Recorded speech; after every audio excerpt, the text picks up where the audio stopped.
Assalamualaikum anak-anak, apa kabar? Ketemu lagi dengan Alsa Panerjob.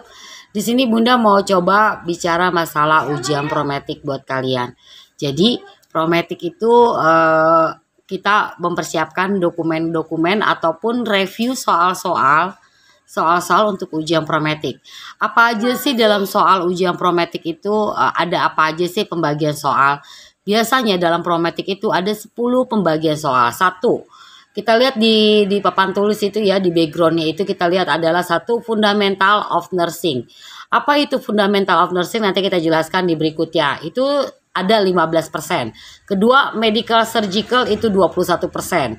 Ketiga, keempat atau pediatrik itu 12%, psikiatrik 12%, maternity 12%, critical area atau critical care itu 15%, community health ada 12%, leadership dan manajemen itu 15%, dan research dan epidemiologi itu 12%.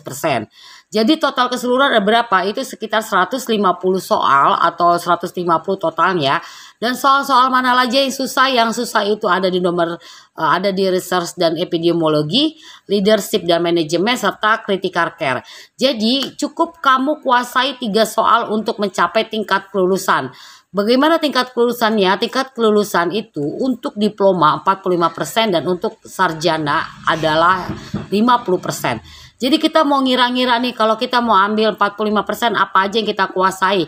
Kita bisa menguasai misalnya di bagian medical 21%, di bagian maternity 12%, di bagian pediatrik misalnya kita mau ambil 12%. Jadi kamu pakai itu ya, pakai trik bagaimana cara lulus ujian. Jadi nggak semua soal harus kamu telan mentah-mentah. Terus bagaimana tuh caranya untuk kita bisa lolos ujian? Pertama, Bunda saranin kuasain 3 atau 4 dari sub bagian ini. Apakah kamu di fundamental of nursingnya kamu kuasai medical, surgical, pediatrik, itu lihat review di diri kamu apa yang kamu kuasai.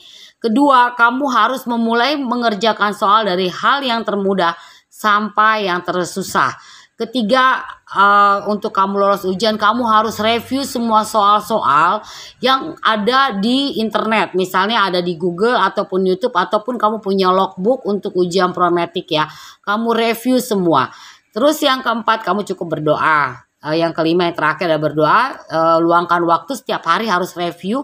Setiap hari harus review, begitu review soal. Tapi yang Bunda perhatikan, ingat ya, soal-soal itu ada pembagiannya seperti itu. Jadi go ahead biar anak-anak semua lolos ujian. Jangan lupa berdoa ya. Bunda doakan kalian lolos semua ujian prometik. Assalamualaikum warahmatullahi wabarakatuh.